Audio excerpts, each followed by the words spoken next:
I'm Dr. Chad Miller. I work at the University of Hawaii at Manoa and Kailua High School, and where I serve as the philosopher in residence. The essential idea is they want kids to be able to think for themselves in order to create intellectually responsible and intellectually safe communities.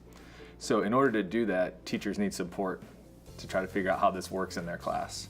And this is the way that I taught my own 10th and 12th grade English classes. So because I've been considered an expert, that I go in and I help teachers really figure out how the idea of community, inquiry, philosophy, and reflection fit into their practices. If you look at the spirit of the Common Core, to me, when I look at it and when I speak with other people and some of the authors of it, it seems like the spirit of it is it wants people to think for themselves. They want students to ask questions, they want them to be engaged. And when I look at the way that I'm teaching, using philosophy for children, the philosopher's pedagogy, we share that aim. That's exactly what I'm trying to get at.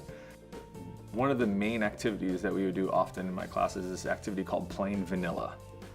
And what Plain Vanilla is you start with a text, a reading, a piece of art, a video, whatever it is. We experience it. Could be for homework, could be together. And then what the next thing you do is all the students and teacher formulate questions. So they think about, okay, what does this make me wonder about? It's this idea of bringing wonder back in. And then we formulate these questions using the Good Thinkers Toolkit.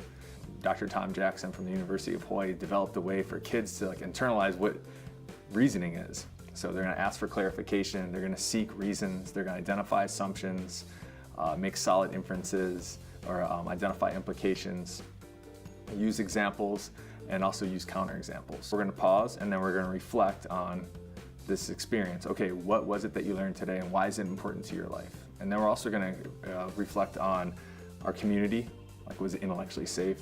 Were we listening to each other? And then we're going to reflect on that, the intellectual aspect too. Like, did you have any progress in your thinking today? Did you make connections that you never had?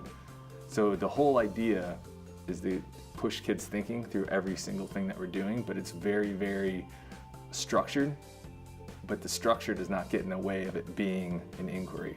So it's very free, but it's a structured freedom. Like if we want teachers to actually do something, they actually have to experience it because they have to feel what it's like. Because if once you feel something, then you can attempt to recreate that in your own classes. Yeah, it might be different than the way that you learned, but it's that feeling that you're striving for.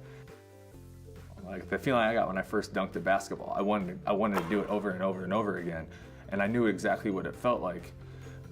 And I think teachers are the same way. Like once they experience something, like, yeah, you know what, this is learning, this is teaching.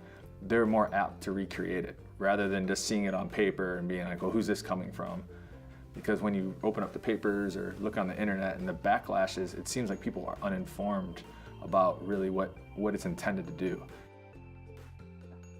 I feel like the spirit would speak to a teacher because teachers get into it because we want to make the world a better place, not because we want to give Johnny 17 points more on a test score. The whole idea is for me not to create better test takers, it's to create better people. When I look at the Common Core, that's exactly what the spirit of it is.